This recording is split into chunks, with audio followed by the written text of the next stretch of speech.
guys, I'm going to plant some profusion zinnias, and I'm also going to sow some zinnia seeds. I think I like this better because it's going to bloom in 65 to 70 days, whereas the other one 75 to 90 days. I drilled some holes in this pot because there were none when I bought it.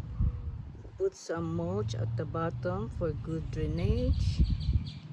Use garden soil and added a handful of peat moss and vermiculite. I'm going to plant them deeper, maybe about an inch, because they cannot stand on its own, because this was pinched maybe about 3 inches in height. The purpose of pinching is to encourage the plant to branch out and give more flowers. I have put in some alfalfa pellets, fertilizer with nitrogen, phosphorus and potassium.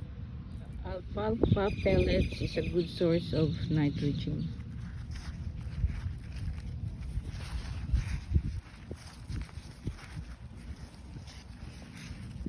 I put 3 seeds in this side. I'm gonna cover them with mulch. So you sow the seeds 1/4 inch deep. You can grow as tall as 30 inches and they thrive in full sun, but during the hot summer here in Oklahoma they need the afternoon shade. You can support my channel by subscribing. Kindly share and like my videos.